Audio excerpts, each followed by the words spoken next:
the place for comic book and anime reviews.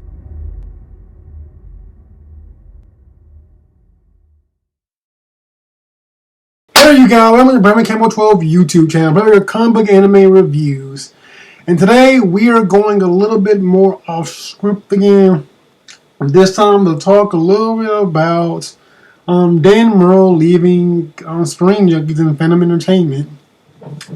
So, if y'all know, I've kind of sometimes, every now and then, done discussions on these types of topics where I discuss the fact that writers and still comic books, these movie pundits, basically like Collider Video or other movie pundits like Grace Randolph, just talk about things that are happening big in their sphere.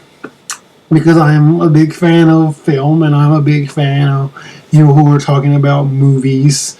And so I tend to watch a lot of these shows a lot of time because they're very entertaining to watch. And Dan Murrell definitely had a professionalism to him when he talked about movie reviews. Or just anything on movies, like where it was box office. His box office show was amazing. Like, people love that thing. And with him leaving Phantom Entertainment and us losing that box office idea that he had when he put it forth, because it was always weird that he was always the only one. Like, no one else really got involved in his box office talk besides him, because I guess they didn't want to use all their resources on that. I mean, that's what we know now.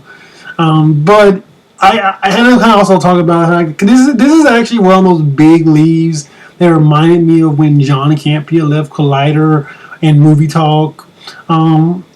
He left like 3 times. He came back again as well, which that was always weird that they kept doing that, leaving and coming back.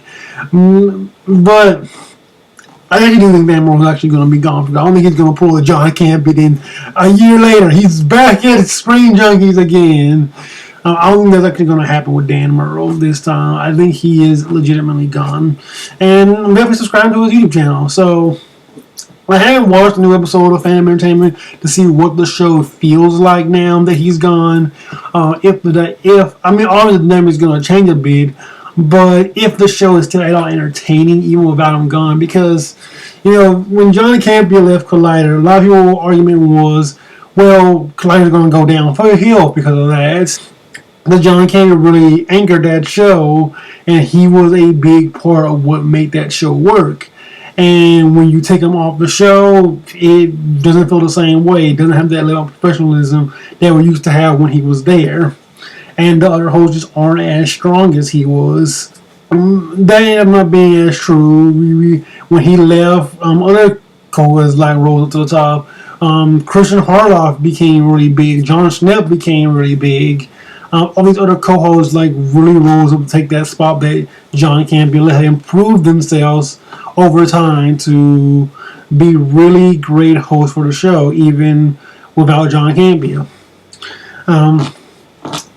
And we just haven't seen that yet from other Phantom Entertainment people. We don't know if, because John Campbell had a really strong personality, and so it kind of really, whenever he did try to come back, I remember that's when the backlash against John Campbell started to happen, is because he really did, because everybody started to realize like how overbearing he was of a personality, that he kind of overshadowed everyone else because of his overbearing personality traits.